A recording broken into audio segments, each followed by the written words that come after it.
Jamaah sekalian yang dimuliakan Allah Subhanahu wa taala. Alhamdulillah pada subuh ini kita bisa bertemu kembali dalam kajian fikih sampai bab Sunanul Jumu'ati. Bismillahirrahmanirrahim. Qala al-musannif rahimahullahu wa nafa'ana bi'ulumihi fid dharaini amin. Sunanul Jumu'ati wahia kathiratun minha al-ghuslu wa waqtuhu yadkhulu bi tulu'il fajri wa yakhruju bil ya'si min huduril jum'ah wal afdalu ta'khiruhu ila rawahi wa yakun al-ghuslu li hadiriha.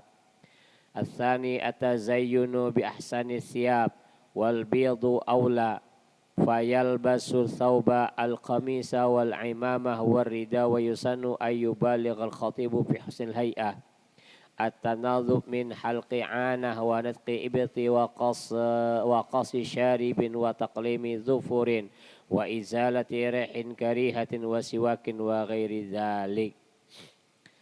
Sunanul Jumu'ati, sunnah-sunnah yang ada di hari Jumat. Sunnah ini Pak nilai plus.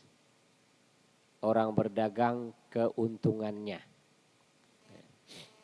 Sunanul Jumu'ati, sunnah-sunnah yang ada pada hari Jumat, kathiratun, banyak. Di antaranya saja kita sebut.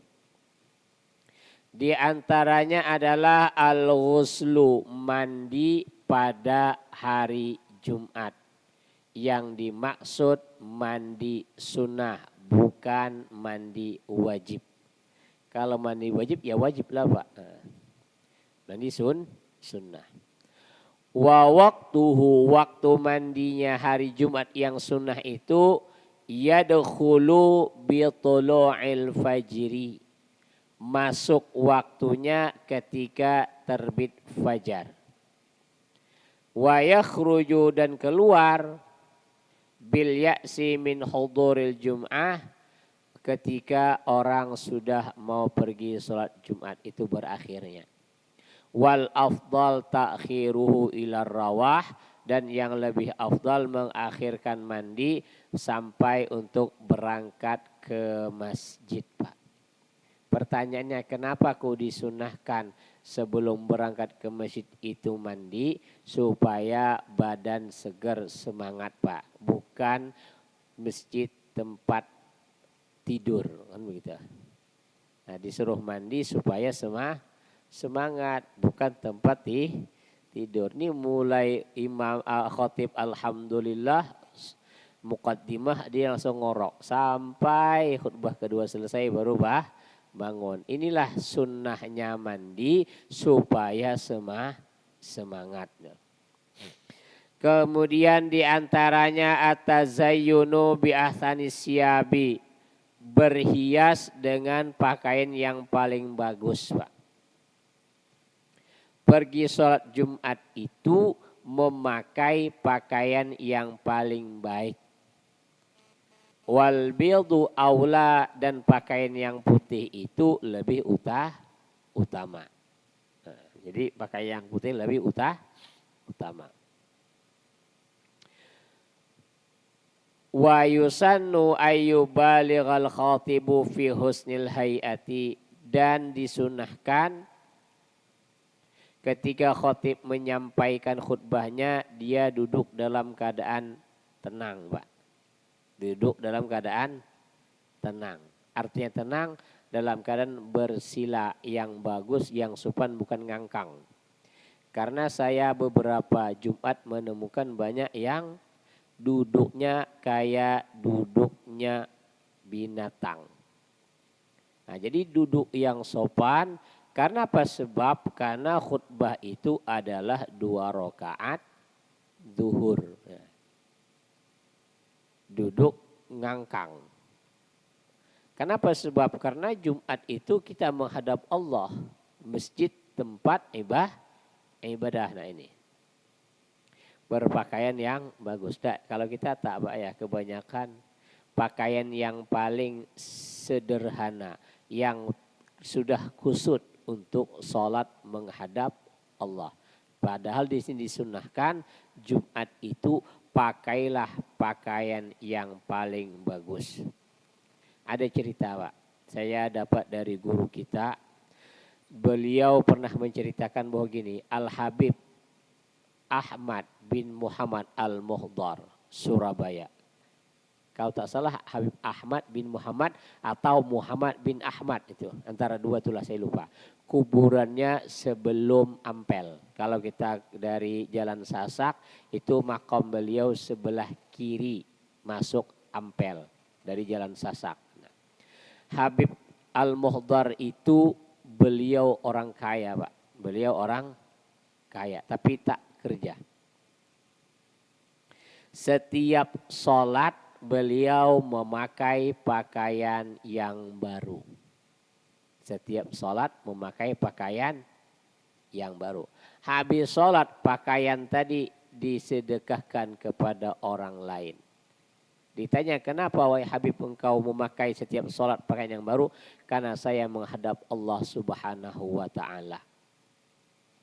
Bukan berarti boros dia, tapi dia sedekahkan pakaian itu kepada orang lain setelah memakainya. Karena ia melihat karena beliau menghadap Allah Subhanahu wa ta'ala.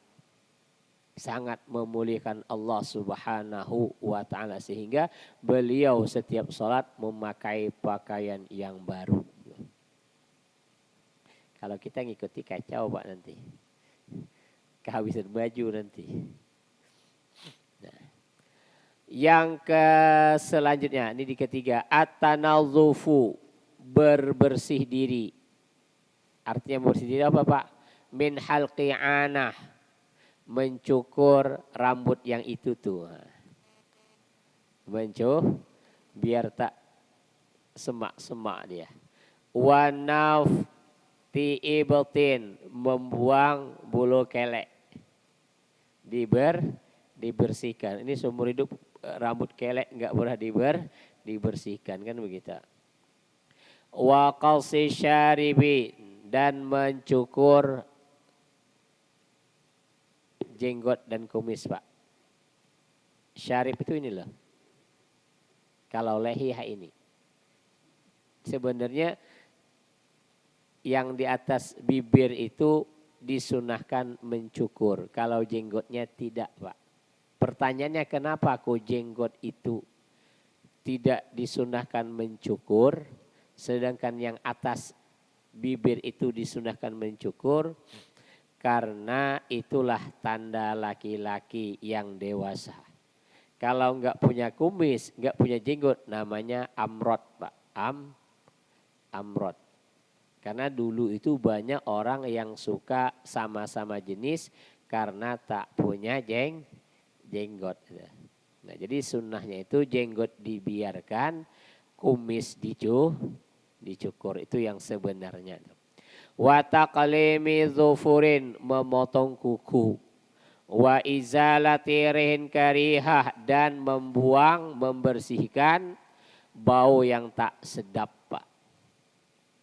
Nah, kalau habis makan petai, makan jengkol, sikat gigi lah. Kenapa? Sebab karena mengganggu. Sejenisnya jengkol, petai, kabau dan lain sebagainya adalah rokok. Ketika pergi ke masjid jangan rokok di tengah jalan. Ini sampai ke masjid baru dibuang. Nah, itu termasuk bau yang tidak baik. Jadi ketika mau pergi sholat Jumat, maka hilangkanlah segala bau yang tidak disukai oleh Allah. Yang tidak disukai. Kemudian selanjutnya at-tatayyubu, berharum-haruman, berminyak wangi. Nah, pakai wangian. Kemudian at-tabkiru ilaiha, berpagi-pagi pergi ke Jumat. Nah, untuk pergi sholat Jumat pagi. Nah, kalau kita tak Pak, khutbah kedua baru pergi ke masjid gitu. Kemudian selanjutnya qira'atu surtil kahfi yaumaha wa lailataha, membaca surah Al-Kahfi siang atau di malamnya. Nah, kalau kita surah Yasin, Pak ya. Itu pun ada yang mau baca, ada yang tidak. Pertanyaannya kan begini. Kenapa orang Indonesia itu sikit-sikit yasinan, sikit yasinan? Kenapa enggak baca surah Al-Kahfi di malam Jumat? Nah, jadi jawabannya gampang saja, Pak. Dulu kalau ada orang meninggal dunia, malam pertama khatam Al-Quran, Pak. Satu orang satu juz, kan begitu dak dulu. Di kampung Melayu masih saya nemukan beberapa orang yang meninggal. Kalau ada orang yang meninggal, maka dibacakan Al-Quran satu orang satu juz, setiap yang datang disediakan sudah, disediain. Sedangkan zaman sekarang tidak tersedia lagi, Pak. Kenapa? Karena orang banyak tak bisa ngaji. Tidak bisa ngaji. Suruh baca surah Al-Kahfi 5 lembar, Pak, setengah juz. Sejam tak siap-siap.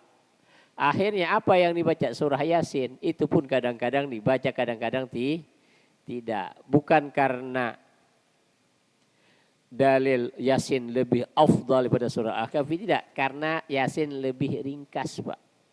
Yang lain panjang. Itulah penyebabnya kita ini tidak baca surah Al-Kahfi di malam atau di hari Jumat, karena panjang. Kita aja pengennya yang ringkas kan begitu. Kemudian al-iktsaru minas salati ala nabi sallallahu alaihi wasallam, memperbanyak salawat kepada Nabi sallallahu alaihi wasallam. Sirat salawatnya terserah, Pak, yang mana. Tapi yang afdal sirat bentuk salawat itu yang pernah diucapkan oleh Rasulullah, itulah yang paling baik, yang paling afdal salawat. Kemudian al-insatu wal istima'u ilal khutbah, mendengarkan, diam dan mendengarkan khutbah, Pak. Fayatruku sami'u adzikra wal kalama, orang yang mendengar khutbah itu jangan berzikir dan jangan berbicara. Berzikir saja dilarang ketika khutbah, apalagi berbicara. Tasbih tinggalkan saja. Segala bacaan tinggalkan. Ketika khutbah berlangsung, maka dengarkanlah khutbah itu. Karena khutbah itu 2 rakaat zuhurnya. Kemudian diantaranya yang terakhir, saya singkat saja. Al-ityanu bil musabba'ati ba'daha wa qabla ayyuharrika rijlaihi wa yatakallam. Hendaklah ia melakukan bacaan sab'iyah, Pak. Tahu sab'iyah, Pak? Kalau di Batam tak ada yang kenal sab'iyah itu. Dari ujung ke ujung di Batam setahu saya belum pernah menemukan yang namanya sab'iyah. Sab'iyah itu, Pak, bacaan 7 kali dari Al-Fatihah, Al-Ikhlas, Al-Falaq sama An-Nas. 7 semua. Itu disebut sab'iyah.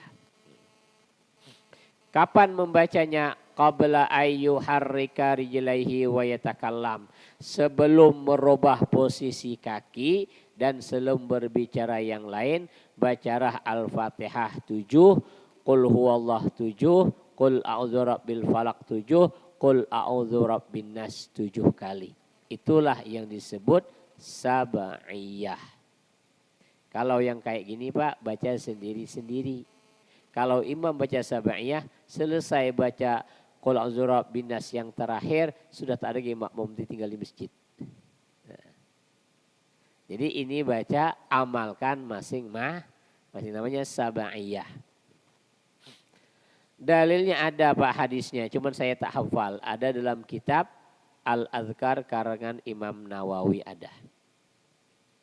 Nah, setelah membaca sab'iyah tadi, Disunnahkan kita membaca Allahumma ya Ghaniyu ya Hamid, ya Mubadi'u ya Mu'id, ya Rahim ya Wadud, aghnini bihalalika an haramika wa bita'atika an ma'siyatika wa fadlika aman siwak. Baca 4 atau 3 kali. Kata Imam Al-Ghazali dalam kitab Ihya, siapa yang mengamalkan Allahumma ya Ghani ya Hamid ini setiap Jumat, bacanya 3 atau 4 kali, maka rezekinya mengalir tidak pernah putus, Pak. Rezekinya mengalir tak pernah putus. Ini ada dalam kitab Ihya Ulumuddin. Allahumma ya Ghani, ya Hamid, ya Mubdi, ya Mu'id, ya Rahim, ya Wadud, aghnini bihalal. Aghnini ya Allah, kayakanlah diriku bihalalik dengan yang halal. An haramik, tidak mau yang haram. Wa bi ta'atika, dan taat kepada engkau, tidak dengan maksiat kepada engkau, kan begitu. Jadi ini doa diamalkan oleh orang-orang dahulu. Inilah doa-doa yang disunahkan pada hari Jumat. Ini tidak Pak kita. Jumat itu doanya, tahlilan itu doanya, pindah rumah itu doanya, semua itu doanya. Allahumma inna nas'aluka salamata fid din wa afiyatan fil jasad. Semuanya, orang mati pun itu doanya. Nah, ini mau baca doa tapi tidak paham sikon namanya Pak. Ini semua. Orang sholat jenazah pakai itu. Pindah rumah pakai itu. Orang sunatan pakai itu. Apa lagi? Orang apa lagi? Akikah pakai itu. Itu Allahumma inna nas'aluka salama fiddin. Andalannya. Yang kedua, Rabbana hablana min azwajina wa dzurriyyatina qurrata a'yun waj'alna lil muttaqina imama. Rabbana ya Allah, wahai Tuhan kami, hablana, berikan kepada kami. Rabbana hablana min azwajina, istri-istri Pak. Jadi bapak-bapak berdoa itu minta istrinya banyak. Karena jamak taksir itu. Rabbana hablana min azwajina, istri-istri artinya banyak. Tapi sayang mak-mak tak paham artinya. Jadi aminkan saja. Mak-mak tak paham apa namanya artinya. Bapaknya aminkan saya, Rabbana hablana min azwajina. Nah, jadi kalau Jumat itu ikutilah doa-doa para salaf kita dahulu, orang-orang tua kita dahulu, guru-guru kita dahulu. Maka doa itulah yang sudah mereka amalkan, sudah mereka buktikan, mereka menerima dari orang-orang sebelumnya. Jadi janganlah itu terus. Nah, ini doa hari Jumat. Kemudian di hari Jumat, saya singkat terakhir nih Pak, banyak di sini. Terakhir adalah ziaratul kubur wa khususan al-walidaini. Ziarah kubur terutama kepada kedua orang tua. Disunahkan ziarah kubur di hari Jumat. Karena diceritakan dalam kitab Ihya itu ketika malam Jumat, hari Kamis matahari sudah terbenam masuk malam Jumat sampai Sabtu sebelum terbit fajar, sebelum terbit matahari, maka roh orang yang meninggal itu dikembalikan ke alam kuburnya, kembali dia, ada dia.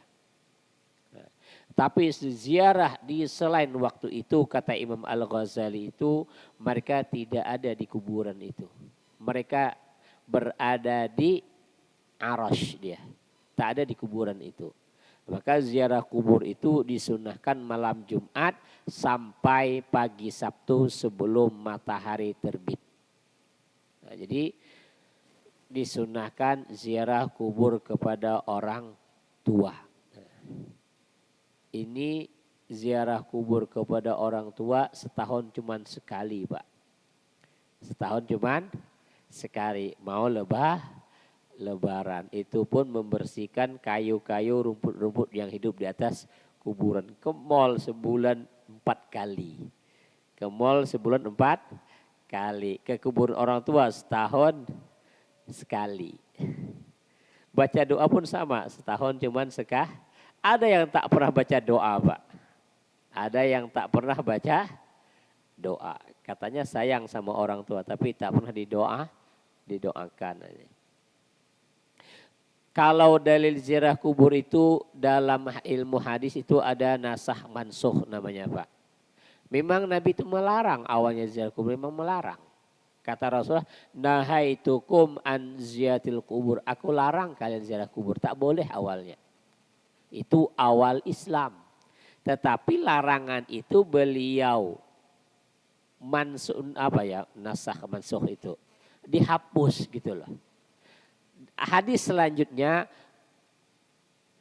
fazuruha gitu loh. Inni nahaitukum an kubur fazuruha. Aku melarang dulu gitu loh. Kalimatnya kan pakai fi'il madhi itu. Nahaitukum, aku telah melarang kalian dulu gitu loh. An ziyatil kubur, dari zikur. Fazuruha, maka sekarang ziarahilah. Nah, artinya larangan dulu di awal Islam.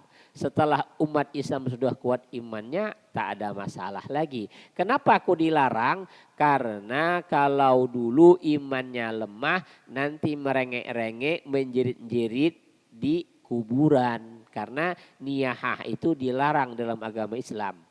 Meratap-ratap itu dilarang. Nangis-nangis meratap-ratap di kuburan itu dilarang. Gitu. Jadi karena itu dilarang. Setelah umat Islam imannya kuat, Nabi suruh ziarah kubur karena mengingatkan kematian. Itu. Bahkan dalam kitab I'anatul Talibin itu, Pak, orang yang meninggal dunia itu setiap malam datang ke rumah keluarganya, ke rumah anaknya. Dan orang yang pernah memakai baju mereka, yang pernah mendapatkan harta warisan mereka. Mereka datang mengetuk pintu berapa banyak setiap malam? 1000 kali, Pak. Cuman karena beda alam, mereka alam barzah, kita alam dunia, tak dengar dari suaranya. Nah, mereka datang untuk meminta doa. Nah itu ketika membaca doa itu, Pak, dikhususkan. Ini tak. Baca doa, Allahumma ufir lahum, warhamhum, wa'afihim, wa'fu anhum. Umum, Pak, itu. Mereka. Kalau ibarat orang makan royoan, Pak. Ada satu nampan, terus untuk orang sak masjid. Tapi kalau dikhususkan Allahumma ufir lil fulan bin fulan, kan begitu. Berarti kan sendiri dia, orang lain tak bisa dapat bagian. Tapi kalau baca doa Allahumma ufir lahum, Allahumma ufir lil muslimin wal muslimat. Nah, ini apa namanya? Doa tukang tahlil harus paham doanya. Kalau tak paham kacau nanti. Banyak motong ayam habis tapi doanya umum. Yang di alam kubur royoan dia. Karena ada ceritanya dalam kitab I'anatul Talibin itu. Cerita itu begini. Ada seseorang yang ketika hidup di dunia itu punya anak yang hafizul Quran. Dia punya anak hafizul Quran. Setiap hari anak tadi menghatamkan Al-Quran. Jadi ada orang soleh yang bermimpi bahwa ayahnya orang yang hafal Al-Quran tadi itu meninggal dunia. Sudah meninggalnya bermimpi, orang soleh tadi bermimpi ketika ia mencari mana si A yang punya anak hafizul Quran itu. Setelah ia keliling di kuburan ternyata melihat dalam keadaan duduk tersenyum nyaman gitu. Ditanya kepada orang yang duduk tadi, kenapa engkau nasib baik seperti ini sedangkan orang lain seperti memungut sesuatu yang tak nampak gitu. Karena orang tadi cerita itu bermimpi berada di tengah-tengah kuburan. Semua orang tuh mengambil sesuatu yang tak jelas. Sedangkan orang yang tadi itu duduk dalam keadaan tersenyum. Dijawab sama orang tadi, iya.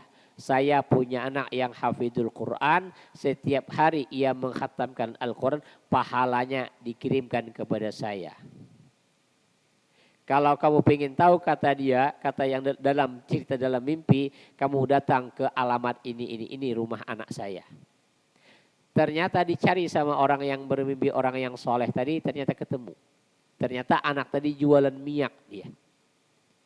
Tapi mulutnya kumat kamit ngaji Al-Quran, kirimkan pahalanya kepada orang tuanya. Setelah 3 bulan kemudian bermimpi kembali orang tadi, bangun di tengah kuburan, melihat orang memungut sesuatu yang tak jelas, dicarinya orang yang duduk tersenyum tadi. Ternyata sudah tidak tersenyum lagi. Sama nasibnya dengan yang lain, memungut sesuatu tapi tak jelas gitu. Dicari dia, pas ketemu ditanya, kenapa engkau tidak seperti dulu lagi? Apa jawab orang tadi? Iya, anak saya yang menghatamkan Al-Quran itu setiap hari untuk saya sudah meninggal dunia. Jadi saya tidak dapat kiriman dari dia lagi. Intinya apa Pak? Orang yang mau sesuatu tadi itu adalah orang-orang yang dapat doa dari imam masjid. Allahumma ufir lil muslimina wal muslimat. Ibarat nasi satu nampan untuk orang ramai. Tapi kalau dikhususkan untuk si A. Nah, saya kasih contoh lah. Kalau kita di pondok dapat kiriman paket Pak. Untuk semua santri atau kita. Untuk kita sendiri kan. Karena atas nama kita kan begitu. Tapi kalau kita diberi untuk umum, ini untuk semua santri. Ramai kan makannya. Nah itulah ibarat doa tadi. Kalau kita khususkan kepada yang meninggal, maka ia dapat bingkisan tersendiri. Tapi kalau doanya umum, maka itulah makanan yang ramai-ramai mereka makan. Nah ini doa. Jadi ziarah kubur kepada orang tua di hari Jumat. Ada pertanyaan Pak sebelum kita lanjutkan? Ini sudah selesai tentang masalah sunnah-sunnah Jumat. Masih banyak lagi tapi tak perlu kita lanjutkan yang lain. Ada pertanyaan sebelum kita lanjutkan ke masalah sholat Aidaini. Baik Pak.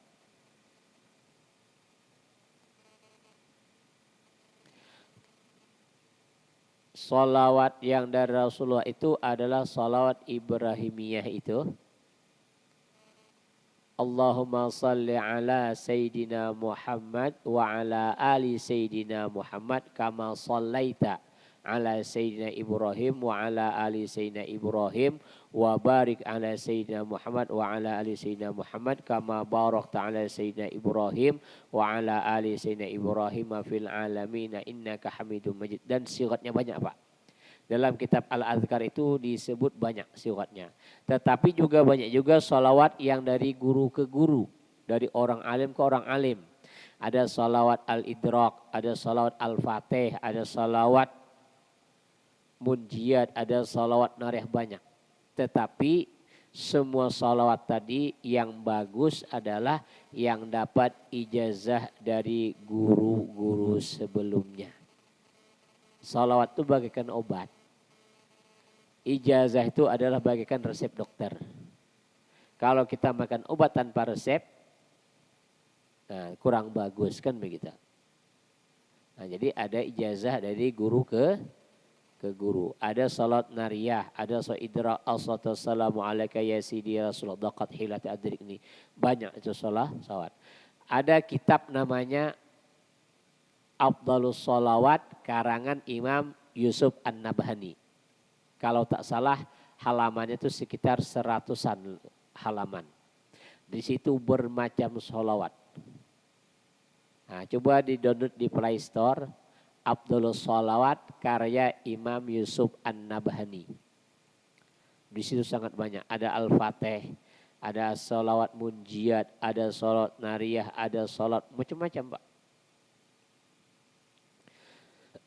Itu sholawat. Jadi bermacam-macam. Tapi Habib pernah menjelaskan sholawat yang paling cocok kepada kita yang mana yang paling nyaman kita amalkan.